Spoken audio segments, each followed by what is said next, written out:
The boardroom whispers had been growing for weeks. Katherine Collins, the newly appointed CEO of Nexus Technologies, couldn't ignore them any longer. Jack Miller, the night janitor, a quiet single father who kept to himself, had been spotted accessing restricted areas after hours. Security footage showed him lingering at executive computers, entering the R&D wing when he thought no one was watching. With a major product launch approaching and competitors circling, Katherine couldn't risk a potential data breach. Tonight, she would follow him herself. What she discovered would not only change her opinion of Jack Miller, it would transform her entire company. Watch the full story to understand why sometimes the quietest person makes the biggest impact, and why a successful CEO decided to change her entire company because of one janitor. Jack Miller, 42, moved with practiced efficiency through the gleaming hallways of Nexus Technologies. His weathered hands pushed a cleaning cart methodically, eyes downcast but observant. 4 years at Nexus had taught him which executives left coffee rings, which developers worked latest, which security guards could be trusted. His worn blue uniform hung slightly loose on his frame, once athletic, now lean from years of stretching every dollar to provide for Emma, his 8-year-old daughter. The cleaning staff adored Jack. He took the worst shifts without complaint, covered for sick colleagues, and somehow remembered everyone's birthdays with simple, handwritten notes. Yet to management he remained invisible, just another interchangeable service worker, maintaining their pristine corporate environment. Katherine Collins, 35, was everything Jack was not in the corporate hierarchy. Striking with piercing green eyes that missed nothing, she had rocketed through the ranks at Nexus with brilliant market strategies and ruthless efficiency. As a single mother to 10-year-old Nathan, she understood sacrifice, but her Harvard MBA and executive wardrobe created a gulf between her world and Jack's. After her bitter divorce from a cheating husband, Katherine had built walls around herself, trusting spreadsheets more than people. Appointed CEO 6 months ago, she ruled Nexus with intimidating competence and guarded suspicion. Neither realized how completely their worlds were about to collide. Katherine first noticed the pattern during a late-night review of security protocols. The new CFO had mentioned finding his computer moved slightly one morning. When Katherine requested footage from the past month, a pattern emerged. Jack Miller accessing areas beyond his clearance level, using computers after hours, sometimes placing what appeared to be storage devices into ports. "This is the 3rd time this week," she murmured, squinting at the grainy footage of Jack entering the server room at 11:43 p.m., well after his shift supposedly ended. He emerged 40 minutes later, slipping something into his pocket. The next morning, Katherine called in her head of security, Marcus Reynolds. "What do we know about this janitor?" she asked, sliding Jack's employee file across her desk. Marcus shrugged. "Miller, quiet guy, reliable. Been here about 4 years, no complaints." "That's it? A man with access to our entire building at night? And that's all we know?" Katherine's voice took on the edge that made executives wince. The file was thin. Jack Miller, 42. Previous employment, various, no college listed. Single father. Emergency contact, Mrs. Elaine Miller, his mother. Perfect attendance record, minimum wage plus standard benefits. Nothing that explained why a janitor needed access to high-security areas or executive computers. That afternoon, Katherine noticed Jack polishing the glass walls of the conference room while her executive team debated quarterly projections. His reflection watched the presentation momentarily before moving on. Had he been reading the confidential numbers displayed on the screen? "We have a major product launch in 3 weeks, she reminded Marcus later. "If any of that proprietary technology leaks, want me to terminate him? We could do it quietly." Katherine considered this. Something didn't add up. Jack had been at Nexus for years. Why start industrial espionage now? And if he was stealing data, why be so obvious about it? "Not yet. I want to know what he's doing first, who he's working for." That Friday, Katherine canceled her dinner plans and stayed late, changing into casual clothes kept for gym emergencies. When Jack's shift ended at 10 p.m., she followed him to the parking lot, maintaining distance as his battered Honda Civic pulled out. The car headed away from the affluent neighborhoods surrounding Nexus into progressively working-class areas.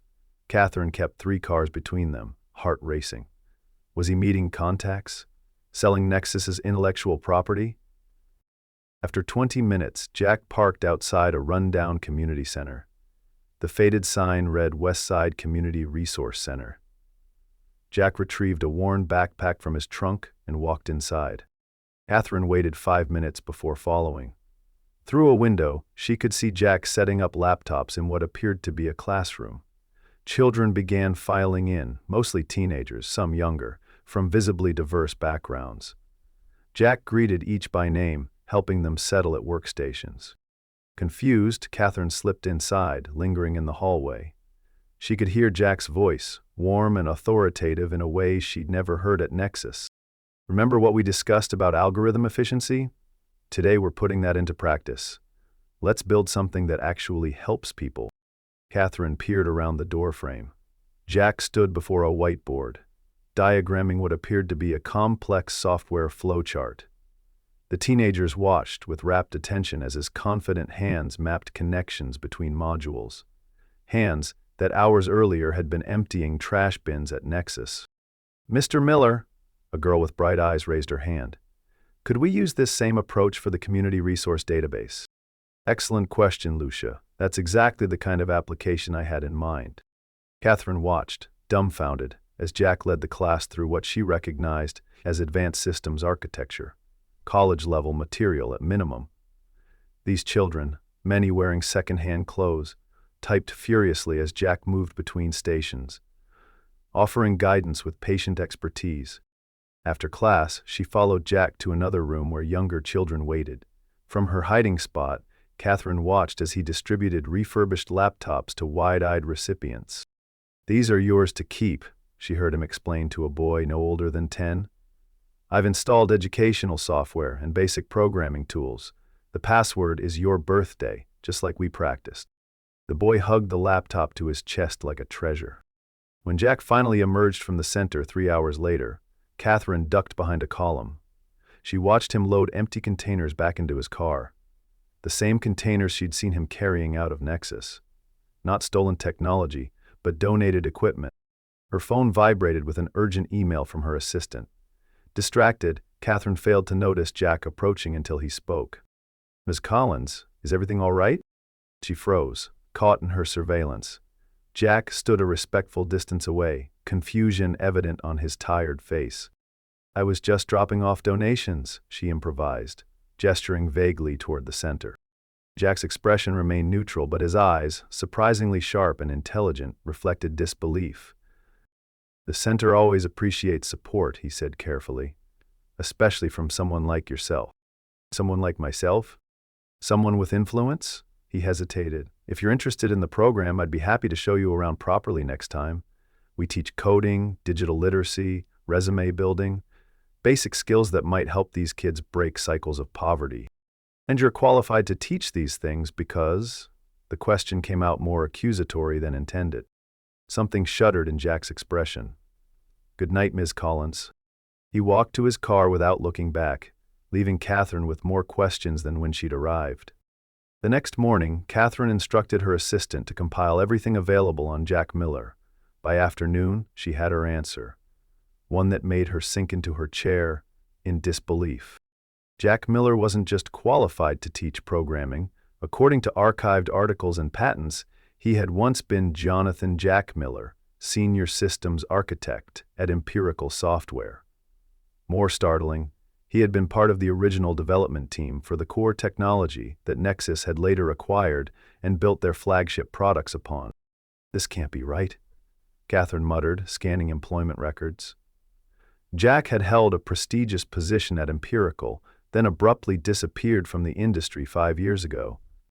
Further digging revealed the reason: a wrongful termination lawsuit that Jack had filed against Empirical's then CEO William Harrington. The suit claimed Jack had been fired after blowing the whistle on unsafe shortcuts in medical software that could have endangered patients. Though Jack had eventually won a modest settlement, Harrington had blacklisted him throughout the industry. Shortly after, Jack's wife had died of cancer, leaving him alone to raise their daughter. Katherine sat back, processing this information against the man who silently cleaned her office each night. The janitor with downcast eyes had once been a rising star in exactly her industry, until principles cost him everything. That night, Katherine returned to the community center, this time walking directly to the administrative office. The director, an older woman named Diane, greeted her with surprise when Katherine introduced herself as Nexus's CEO. "Jack never mentioned knowing someone from Nexus," Diane remarked. "We're not exactly acquainted," Katherine admitted. "I'm curious about your program here." Diane's pride was evident as she explained. "We serve predominantly immigrant and low-income families. Many parents work multiple jobs, leaving children unsupervised. Our center provides safe space, meals, and education." She hesitated. "Jack's program has been transformative. Before him, we could barely offer basic computer access.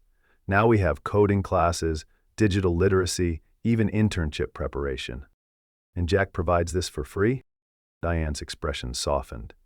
"He volunteers all his time. The equipment comes from donations he somehow finds. Refurbished laptops, monitors, cables. We've seen children who couldn't turn on a computer now building websites for local businesses." Katherine followed Diane to a small classroom where Jack sat with an elderly woman, patiently showing her how to use video calling software. "She hasn't seen her grandchildren in Venezuela for 8 years, Diane explained quietly. Jack set up the connection and taught her how to use it. As they toured the facility, Katherine noticed the makeshift nature of everything. Outdated equipment, furniture held together with duct tape, a leaking ceiling with strategically placed buckets. Yet somehow, the space radiated purpose and hope. "Our biggest challenge is space and equipment," Diane confided. "We have a waiting list of 60 children. Jack does miracles with what he finds, but what if someone wanted to help?" Katherine asked. Diane's eyes widened. "That would be extraordinary." The next day, Katherine authorized an anonymous corporate donation to the West Side Center. Enough for building repairs, new equipment, and expanded programming space. When Jack arrived that evening to find new computers being installed, Diane simply said they'd received an unexpected blessing.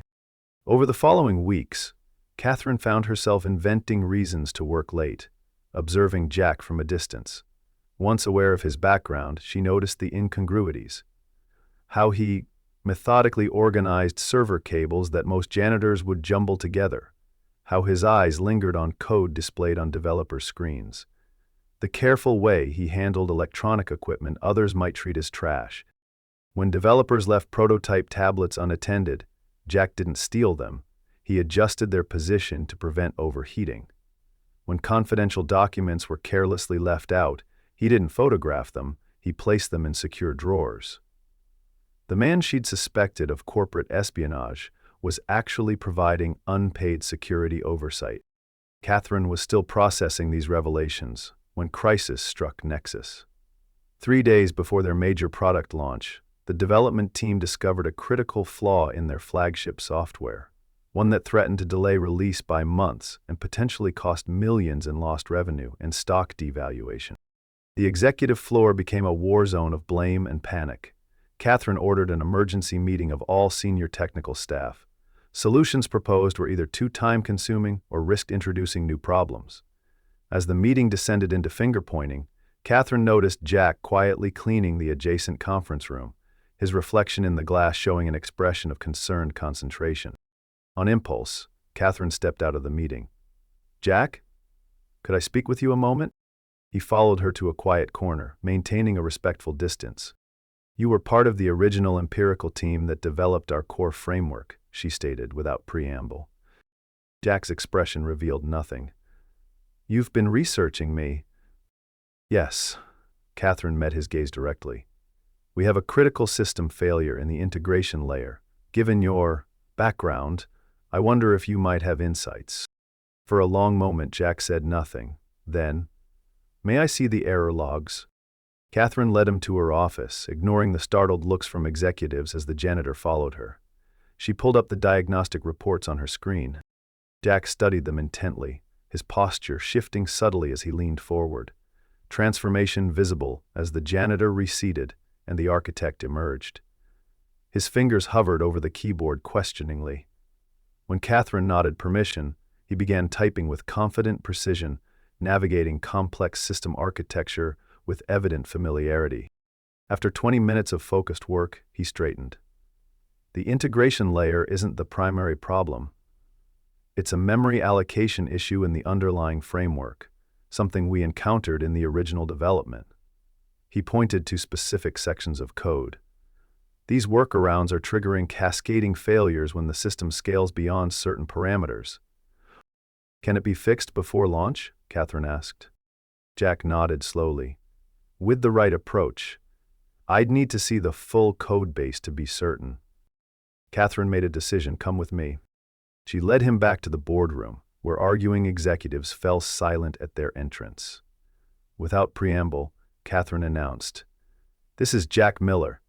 He was senior systems architect on the original framework and has identified our problem. For the next 48 hours, he'll be consulting with our development team."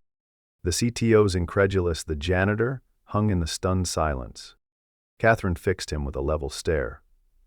"Mr. Miller was implementing advanced systems architecture while you were still learning basic syntax, Thomas. I suggest you listen carefully to what he has to say." 46 hours later, Nexus launched its product on schedule. The critical flaw had been not only fixed but improved upon, with Jack's solution creating unexpected efficiencies that enhanced overall performance. The stock price jumped 12% by closing bell. In the aftermath, Katherine called an all-hands meeting. The entire company, from executives to maintenance staff, gathered in the main atrium. Jack stood uncertainly at the back, still in his janitor's uniform. "Nexus faced potential disaster this week," Katherine began. "Our success today isn't just about avoiding failure. It's about recognizing value where we failed to see it." She gestured for Jack to join her on the platform. After a moment's hesitation, he complied, discomfort evident in his rigid posture. "Many of you know Jack as the man who keeps our facilities running. What you don't know is that Jack Miller was once at the forefront of the technology that made Nexus possible." She proceeded to outline Jack's contributions to the industry and the ethical stand that had cost him his career. "While we've been stepping over him to reach our offices, we've been ignorant of the expertise literally cleaning up after us." Katherine turned to face Jack directly. "On behalf of Nexus, I offer both apology and opportunity. We would be honored to have you rejoin the technical leadership team, effective immediately." Murmurs rippled through the crowd. Jack's expression remained carefully neutral, though something flickered in his eyes. "That's very generous, Miss Collins," he replied, voice steady, "but I'm afraid I must decline." Katherine hadn't anticipated refusal. Before she could respond, Jack continued, "5 years ago, I made a choice between professional advancement and ethical responsibility.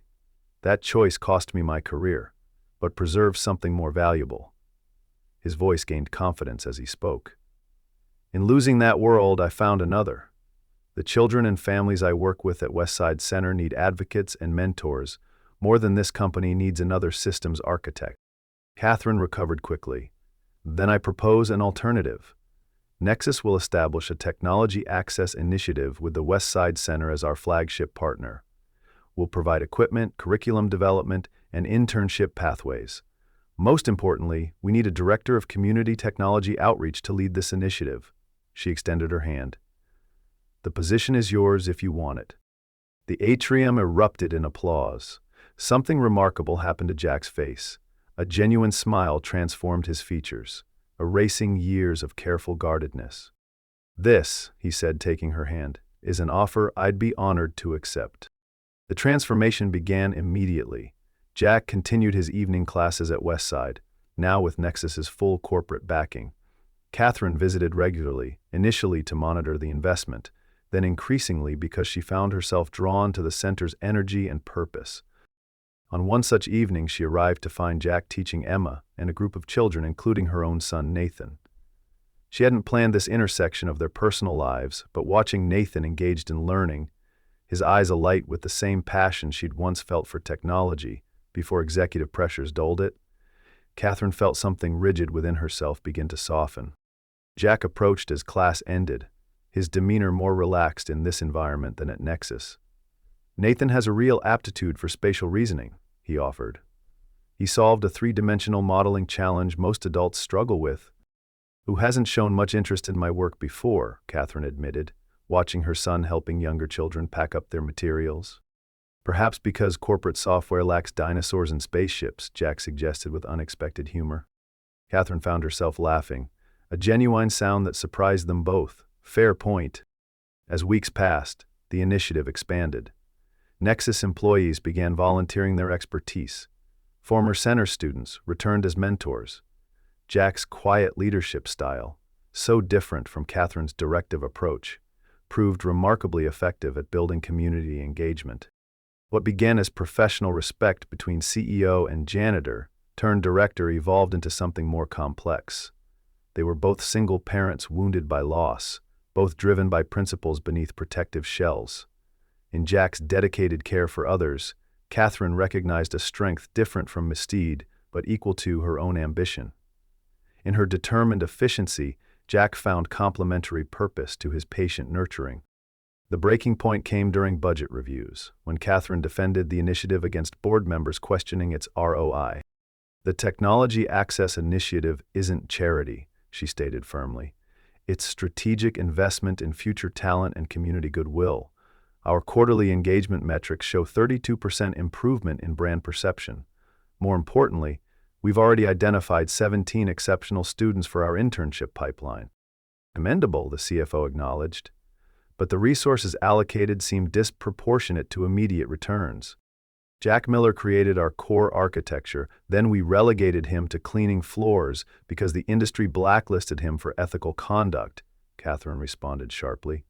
How many other brilliant minds are we missing because they lack opportunity, not ability? This initiative corrects institutional blindness while building competitive advantage. After securing continued funding, Katherine found Jack waiting outside the boardroom.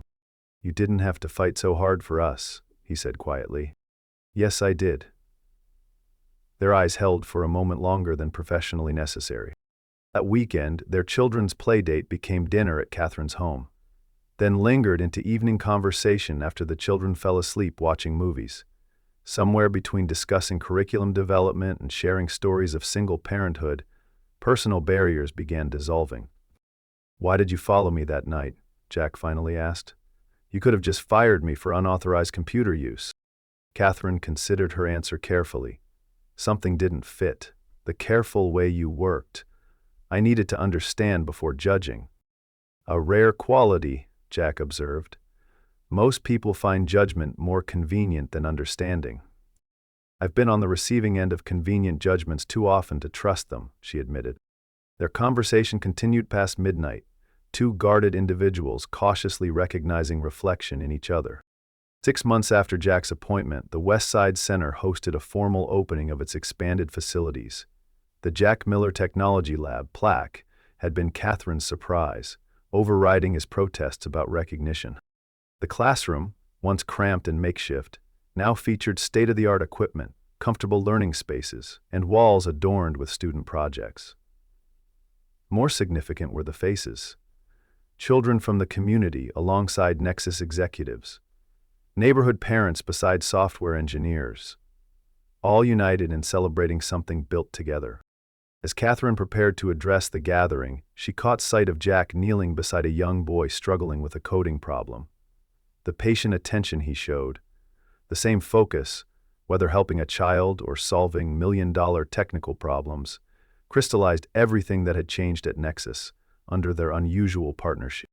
When I became CEO, Katherine began her speech, I measured success through market share and profit margins. Important metrics, certainly, but incomplete. She gestured around the room. True innovation happens when we recognize potential in unexpected places, when we value contribution over credentials, when we understand that talent doesn't always arrive in expected packages. Jack stood quietly at the back, uncomfortable with the tension but visibly moved by the transformed space and opportunities it represented. This initiative began because one person refused to abandon principles or community, even when it cost him everything professionally, Katherine continued. Jack Miller reminded us that technology should serve humanity, not the reverse. In doing so, he's helped Nexus rediscover its purpose beyond profit. The center's first graduates, now Nexus interns, presented Jack with a handmade plaque. Unlike the company's corporate recognition, this one read simply, "For the man who saw what we could become before we knew ourselves." Later, as the celebration continued, Katherine found Jack standing alone, watching their children playing programming games with other students. Having second thoughts about refusing that senior architect position, she asked, joining him. Jack shook his head. None whatsoever. He nodded toward where Emma was helping Nathan debug his game. Some architectures matter more than software. Katherine found herself reaching for his hand, a gesture that would have been unimaginable months earlier. Nexus was building all the wrong things before you arrived. You were the one brave enough to change direction, he countered. Perhaps we needed each other to see clearly. Her fingers tightened briefly around his. I'm still learning to value what can't be quantified in quarterly reports. Jack's smile reached his eyes, a transformation still new enough to seem remarkable. And I'm learning that sometimes influence can amplify impact rather than corrupt it. As evening fell, families gradually departed until only core staff remained. Katherine watched Jack help maintenance workers, his former colleagues, organize the cleanup, still fundamentally the same humble man despite his restored professional standing. Nathan approached, interrupting her thoughts. Mom, can Emma come for another coding sleepover this weekend? Mr. Miller said it's okay if you agree. Katherine smiled at her son's enthusiasm. I think that could be arranged. As they prepared to leave, Jack secured the new facility with care born of years protecting what mattered with limited resources. At the entrance, he paused before a newly installed wooden sign bearing the center's expanded name, West Side Technology and Community Development Center, built for second chances. Your idea? He asked, recognizing Katherine's influence. Some concepts deserve recognition. Their eyes met, with shared understanding of second chances, professional and personal.